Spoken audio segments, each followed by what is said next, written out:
তোমাদেরকে বন্ধুরা আজকে একটা এমন গল্প বলবো, শুনলে হয়তো অনেকেই চমকে যাবে। এক ভদ্রলোক, তার খুব বিরক্তি, নিজের জীবনের উপরে হতাশা এবং বিরক্তির পাহাড় হয়ে গেছে। তার ভালো লাগে না, সে খুব বিরক্ত। আর এই বিরক্তির কারণ কি? একদিন চিন্তা করতে বসলো। সে ভাবছে, পুরাটা সংসারের দায়িত্ব আমার ঘাড়ে, সব খরচ আমাকেই করতে হয়, এগুলো কি সহ্য হয়? সকাল থেকে সন্ধ্যা পর্যন্ত পরিশ্রম করি, তারপরে ঘরে আসলেও শান্তি নাই। এই বাচ্চা কাচ্চা বলে হোমওয়ার্ক দেখায় দাও, লোকজন আত্মীয় স্বজন বেড়াতে আসে, কেমন যে লাগে। এইসব চিন্তা করতে করতে দিন দিন সে ক্রমশ অসুখী হয়ে যাচ্ছে। বউয়ের সাথেও প্রত্যেক দিন ঝগড়া লাগে ছোটখাটো বিষয় নিয়ে। মানে বলা যায় জীবনটা দুর্বিষহ। কয়েকদিন ধরেই সে মনমরা। অফিসেও সবাই জিজ্ঞেস করে, কি মিস্টার, আপনার কি হলো? কিন্তু সে আর কিছু বলে না, কিন্তু খুব অসুখী একটা চেহারা করে বসে থাকে। কাজকর্ম করে ঠিকই, কিন্তু উৎসাহ নিয়ে করলে কাজ যত ভালো হয়, এরকম করে করলে তো আর হয় না। সেদিন সে খুব বিমর্ষ হয়ে অফিস থেকে এসেছে পরে তার ছেলে দৌড়ে গেল, বাবা বাবা আমার একটা প্যারাগ্রাফ লিখতে হবে, তুমি আমাকে একটু সাহায্য করো। বাবা ওকে ধমক দিয়ে সরাই দিছে, না আমি পারবো না, আমার সময় নেই, তুমি যা পারো করো গা। ছেলেটা বাবার দিকে কয়েক সেকেন্ড তাকিয়ে থেকে চলে গেল। যাওয়ার পরে কি করেছে সে জানে না। 10টার দিকে বাবার খারাপ লাগলো, ছেলেটা কি প্যারাগ্রাফ দেখাতে আসছিল, গিয়ে দেখি তো। ছেলের রুমে গিয়ে দেখে ছেলে ঘুমিয়ে গেছে। তার টেবিলের উপরে তার খাতাটা, হোমওয়ার্কের খাতা, এবং সেখানে সে নিজে নিজে কাঁচা হাতে চেষ্টা করে ভালোই একটা প্যারাগ্রাফ লিখেছে। সেই প্যারাগ্রাফে সে কি লিখেছে পড়তে গিয়ে তার বাবা তো অবাক। ছেলেটা লিখেছে, ওদের আসলে বিষয়বস্তু ছিল এমন কি কি জিনিস আছে যেগুলো প্রথমে ভালো লাগে না, পরে ভালো লাগে।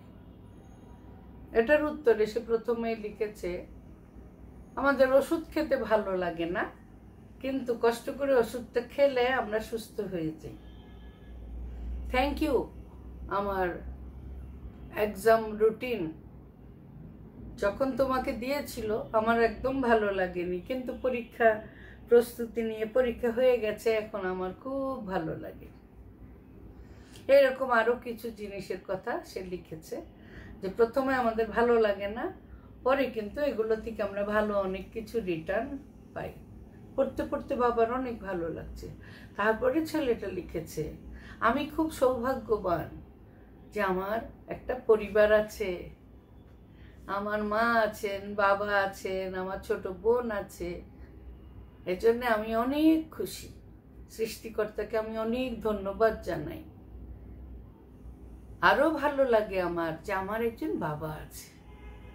সেই বাবা আমাকে বকা দেন ঠিকই, কিন্তু অনেক আদরও করেন, খেলনা কিনে আনেন। আমার স্কুলে আমার বেশ কয়েকটা বন্ধুর তো বাবাই নাই, তাই ঈশ্বরকে অনেক ধন্যবাদ আমাকে এত ভালো বাবা আর মা দেওয়ার জন্য। খাতাটা আবার টেবিলে রেখে ভদ্রলোক নিজের রুমে ফিরে আসলেন চুপচাপ। বউ তো তাকে এখন আর ঘাটায় না, কিছুদিন ধরেই দেখছে খালি উল্টাপাল্টা কথা শোনায়। বউ কিন্তু খেয়াল করছে তার স্বামী ছেলের রুম থেকে আসার পর থেকে চুপচাপ ব্যালকনিতে চেয়ারটায় বসে বসে কি যেন ভাবছে। সেই লোকটা ভাবছে, আমার এই বাচ্চাটা এত সুন্দর করে ভাবতে পারলো, অথচ আমি পারলাম না। আমি বিরক্ত হলাম, পুরো সংসারে খরচ আমাকে দিতে হয়। আসলে তো আমি অনেক সুখী, কারণ আমার একটা পরিবার আছে।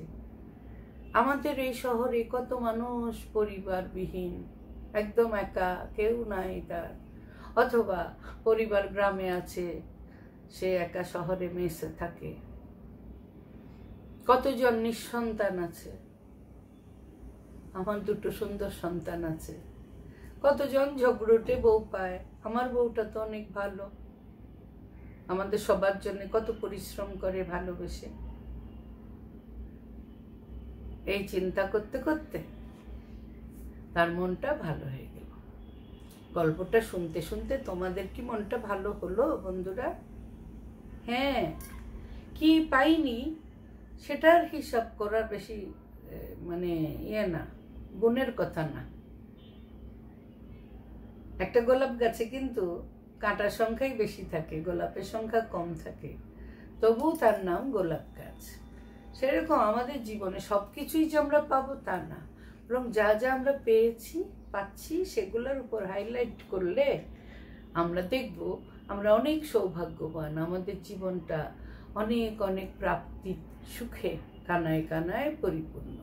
এবং মনে সবসময় আশা রাখতে হবে যে আমি অবশ্যই আমার স্বপ্ন পূরণ করতে পারবো, কাঙ্ক্ষিত লক্ষ্যে পৌঁছাতে পারবো। সেজন্য প্রয়োজন হচ্ছে আমাকে একটু পরিশ্রম করতে হবে, মনে একটু জোর রাখতে হবে। আর যখন অন্যরা দেখবে আমি আমার লক্ষ্যের প্রায় কাছাকাছি পৌঁছে গেছি, ওরা আমাকে একটু দাবিয়ে দেওয়ার জন্য চেষ্টা করবে, কিন্তু আমি যেন দমে না যাই। গল্পটা কেমন লাগলো অবশ্যই জানাবে বন্ধুরা, প্লিজ কমেন্ট করো।